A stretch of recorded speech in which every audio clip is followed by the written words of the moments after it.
राधे राधे महाराज जी। महाराज जी, भीषण एवं प्रतिकूल परिस्थितियों में ईश्वर को याद तो का प्रयास करती हूँ, परंतु मन फिर घबराता है महाराज जी। ऐसे में अभ्यास नहीं है, पूर्व से भजन नहीं, इसलिए घबराता है।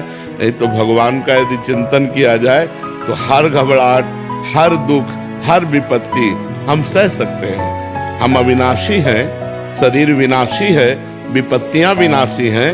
अविनाशी परमात्मा का चिंतन हमें ऐसी सामर्थ्य देगा कि हम सह जाएंगे, पर भगवान का चिंतन होना चाहिए। अब भगवान का चिंतन जिसका अभ्यास नहीं है तो विषयों का ही चिंतन होता है, लोगों का चिंतन होता है। लोगों से हम सहयोग लेने की सोचते हैं, भगवान से नहीं। यदि हम लोगों के सहयोग लेने की आकांक्षा का त्याग कर दें और सीधे भगवान से, तो हमें बहुत बड़ा सहयोग मिल जाए, हमें बहुत बड़ा लाभ मिल जाए कि हमारी विपत्ति में, भारी से भारी समस्या में, भारी से भारी संकट पर जीव का स्वभाव है, वो पहले लोगों का आश्रय लेगा।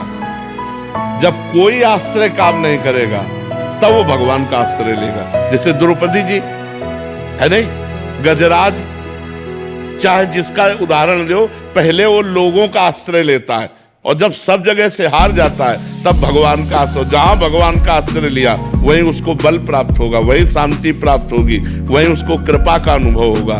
तो हमें लगता है यदि हमारी बुद्धि काम करे और हम लोगों का आश्रय न लेकर भगवान का आश्रय ले तो बड़ी बड़ी विपत्तियों से भी हम बच सकते हैं या सह सकते हैं। दोनों बातें हो सकती है, हम सह भी सकते हैं और बच भी सकते हैं। सरला सोनी जी रायपुर से। राधे राधे। प्रभु जी, क्या जीव को भगवान का सानिध्य प्राप्त हो सकता है महाराज जी? अरे सही पूछो तो जीव ही भगवान है। अब तुम कैसे समझो, जीव ही शिवा, शिव ही जीवा।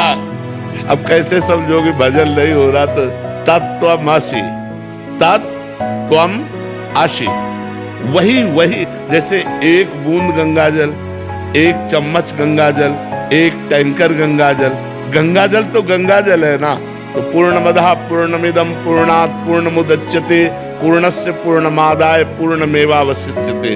उस परमात्मा का जो अवशिष्य बचा अंश, वो भी पूर्ण परमात्मा स्वरूप ही होता है। जीव क्या है? ईश्वर अंश, जीव अविनाशी, चेतन, अमल, सहज सुख राशि, वो तो परमात्मा स्वरूप है।